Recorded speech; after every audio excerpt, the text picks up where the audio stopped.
Le but de ce vidéoclip, c'est de vous montrer comment créer votre compte Learning Apps, comment ensuite fureter les applications qui sont déjà là, alors les objets qui sont déjà là, par sujet et par niveau.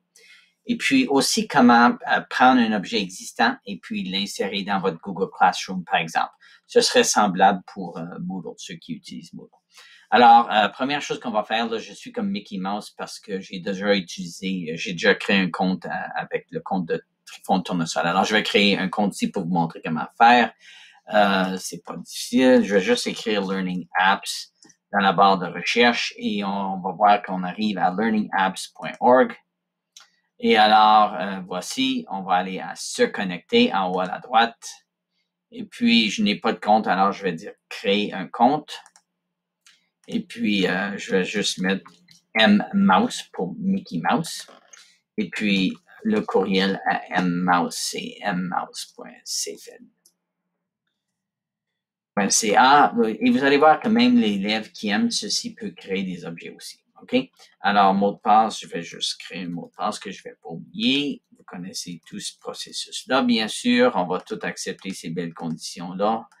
Et puis, je vais mettre ma vérification ici, en espérant que j'ai pas fait d'erreur. Créer un compte.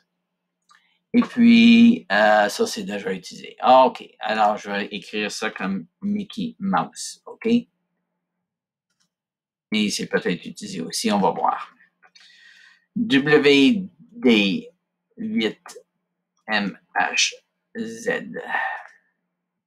OK. Alors, on a Mickey Mouse. OK. Alors, on a notre compte. Et puis, pour fureter les applications qui sont déjà existantes, on va aller à découvrir des applis ici. Et puis, vous allez voir que vous pouvez chercher par catégorie ou sujet, ou vous pouvez aussi ajuster le niveau. OK? Alors, ça, ce qui va changer. Dépendant comment que les gens qui ont créé des activités, on va dire, bon, c'est pour l'élémentaire ou autre niveau. Alors, c'est là que ça recherche. On peut aussi rechercher, puis étant donné que je vais insérer ceci dans le cours de Trifon Tournesol, son cours de sciences en astronomie, je vais rechercher planète, par exemple. Alors, vous pouvez utiliser le champ de recherche. Oups, si j'ai mal écrit planète, ça va aller mal. Alors, voilà. Et planètes, on voit déjà qu'il y a 10 par page, il y a au moins 6 pages, il y a 5 pages et quelque chose. Alors, il y a presque 60 applications ou objets d'apprentissage basés sur les planètes. Alors, tiens, je vais simplement choisir celle-ci, par exemple, pour aller voir. Et c'est vraiment juste à titre d'exemple.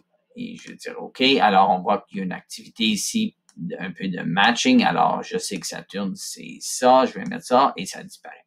Alors, disons que j'aime cette application-là exactement comme ça. Rien n'a changé. Ce qu'on va faire, c'est qu'on va prendre en bas ici, où est-ce que ça dit lien hypertexte plein écran. On va copier ceci. Et puis là, je vais aller au compte de Trifon Tournesol et on est dans son Classroom. Et on va ajouter un devoir. Alors, créer, devoir. Et puis, comme j'ai dit dans l'introduction, l'idée ici, c'est de permettre à l'élève de pratiquer des objectifs que vous avez déterminés, sont importants. Alors, on va dire les planètes, c'est ça le titre de mon devoir. Et puis, pratique les planètes. OK? Et puis, c'est là qu'on va ajouter le fameux URL, en ajouter. Et puis, je vais dire, j'aimerais mettre un lien. Et puis, voilà, je colle mon lien. Et puis, l'application va être là. Alors, je publie le devoir. Et puis, l'élève qui va aller à ça, va cliquer sur ça et il va avoir un bel plein écran de l'application. OK? Alors, c'est comment prendre une application existante, la mettre dans votre Google Classroom. Dans les prochains, on va montrer comment modifier et puis faire vos propres applications aussi.